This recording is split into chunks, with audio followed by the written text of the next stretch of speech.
Learn to manipulate your mind. Learn to manipulate your body. And learn to manipulate your thought processes in the mind, body, series. I got something in my eye. We're not paying attention to that. Welcome back to MBS, y'all. And let me just say, oh my God. I'm so excited for today's video. From finding the information to piecing it all together in a fashion that made sense, this entire shebang has took me over like a year and a half to put together. That's a lot of time. Put a lot of energy into this. So without further ado, let's get into the second philosophy of the series. The second philosophy is correspondence, which goes as so. That which is above corresponds to that which is below, and that which is below corresponds to that which is above. Now, this topic isn't as straightforward as the last episode, so I'm going to break it down into a few points. Let's start with the first point, and that is what is meant by the above, right? The above or the below.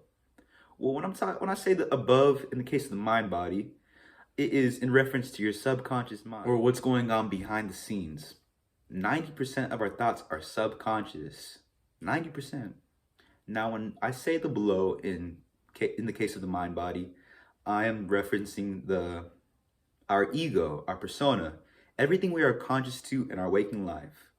Now, this is important because one of the biggest steps in self-mastery is to become aware. And to become aware, you must first become aware that you're unaware.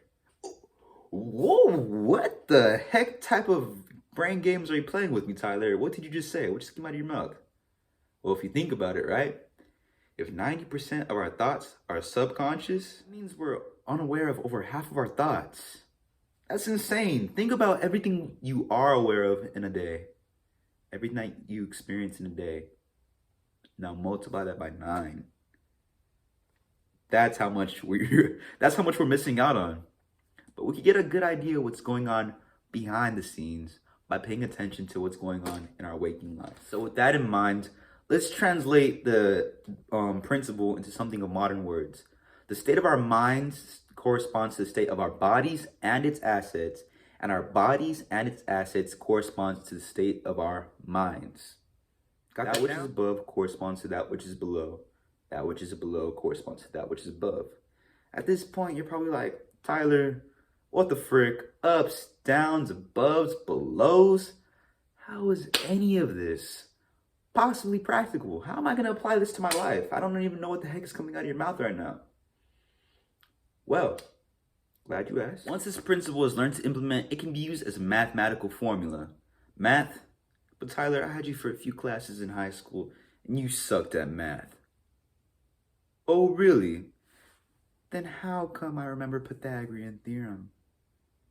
I bet you if I asked you any mathematical formula, you would have said Pythagorean theorem. Am I wrong? Everyone remembers Pythagorean theorem.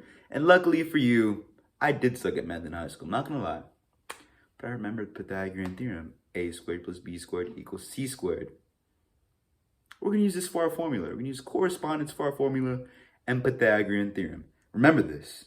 We're gonna use correspondence and Pythagorean theorem. Gonna kind of switch it up, but it's gonna be near to an identical structure of Pythagorean theorem. What kind of formula? Formula to happiness. Oh, now you're interested. But just like any formula, you need two things: what you're solving for and the variables that will get you the solution. And luckily for you, we already have what we're solving for. We're solving for happiness. But the tricky part is finding the variables. So what plus what minus what will equal a happy life? In order to answer that question, we're gonna have to take a look at, it's kind of a complicated equation. Let me see, I have it right here. We have to take a look at the distance from the moon to the sun divided by the distance back to the earth multiplied by the rotations per revolution around the solar system. Got that down? Write it down. And luckily for you, I already solved it. It's gonna equal an acronym which us scientists like to call BOFA.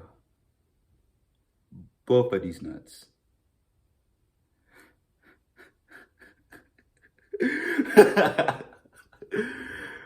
I'm just playing.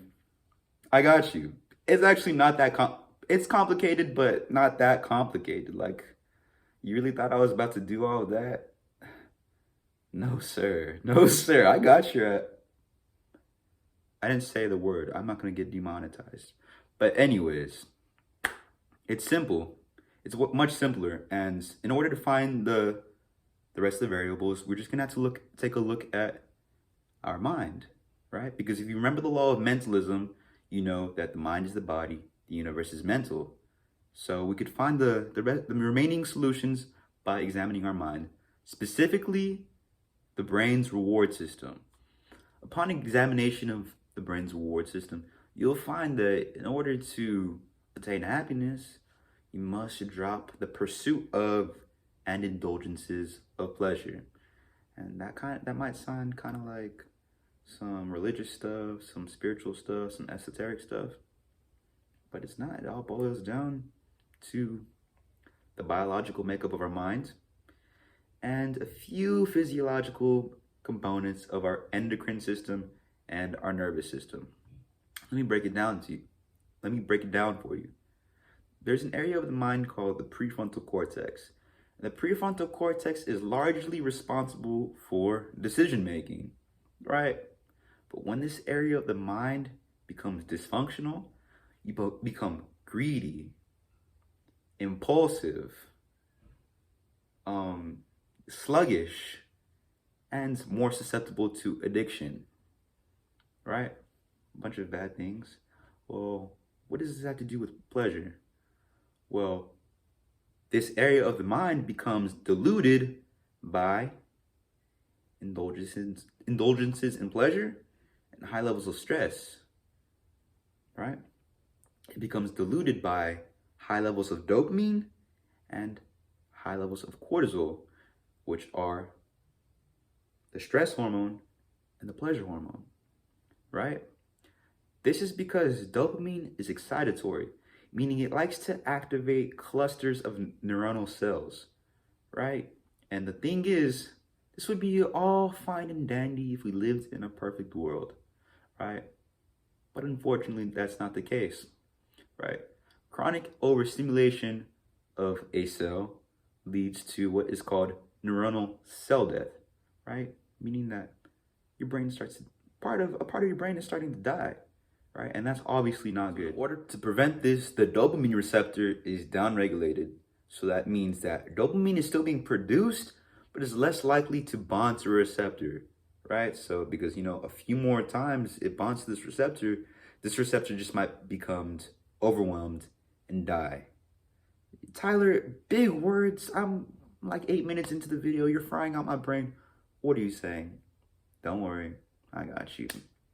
In other words, we build tolerance, right? So you need more and more to get less and less, which inevitably leads to addiction. Tyler, why couldn't you just say that in the first place? It is what it is. Anyways, but on the other coin of this, the other side of the coin, we have serotonin, or the happy hormone. The happy hormone, serotonin, he's a chill guy. He doesn't like to get everyone else clustered and raving and going crazy. He's not excitatory like dopamine. So he's not gonna start a fuss. He's not gonna kill those cells. It's impossible for cell death with serotonin because it's not gonna overwhelm it. So because of this reason, serotonin is not diluting your prefrontal cortex.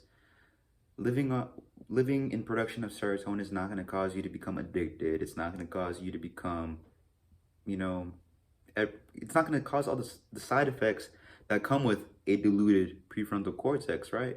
When your prefrontal cortex becomes diluted, you start making dumb decisions. And that happens in cause of high production of dopamine, high production of cortisol, which brings me to the next point, the final piece of the puzzle.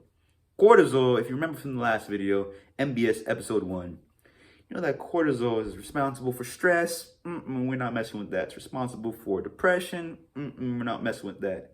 Anger, irritability, everything we're not messing with.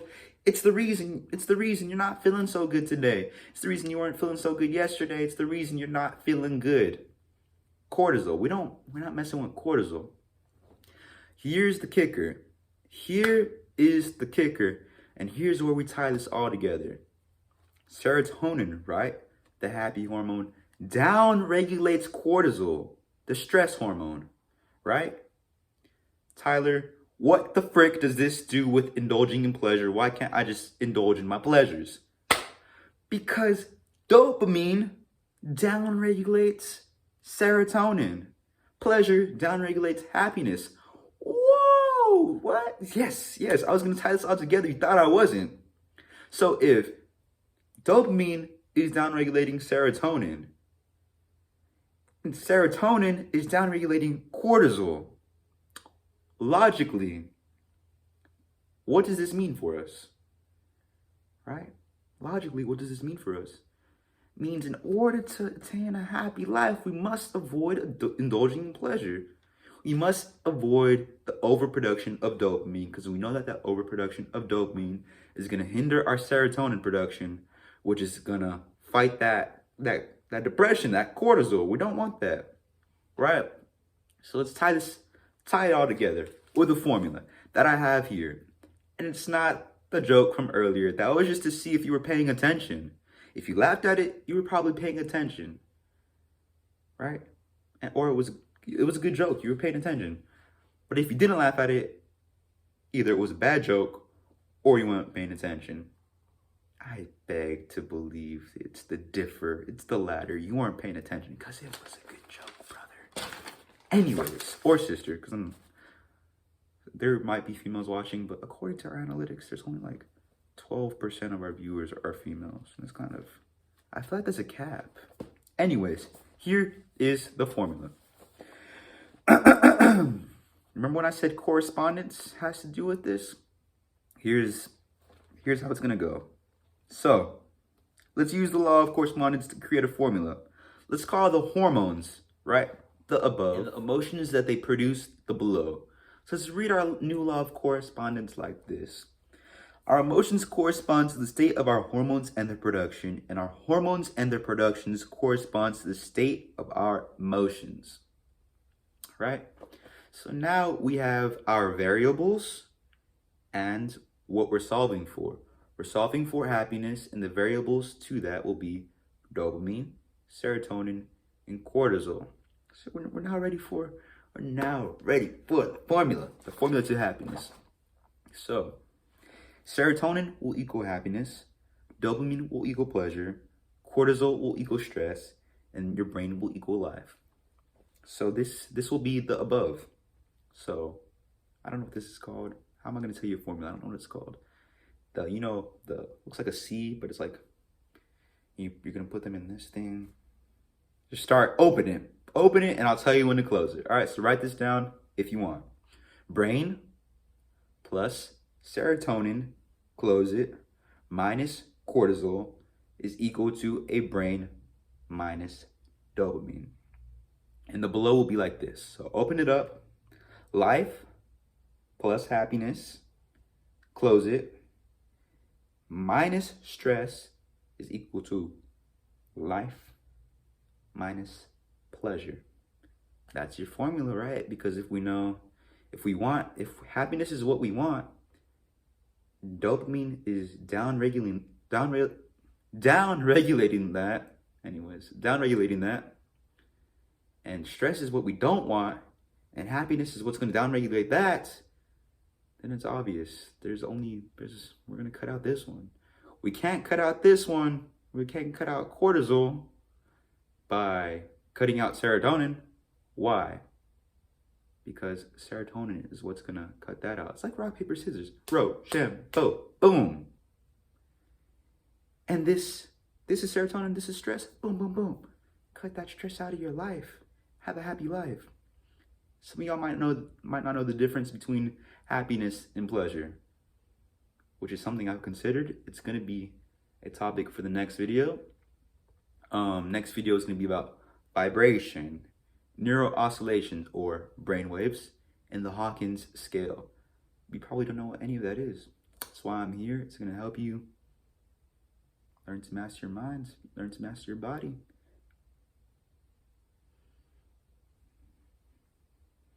Anyways, if you made it to the end of the video, please like, comment, subscribe.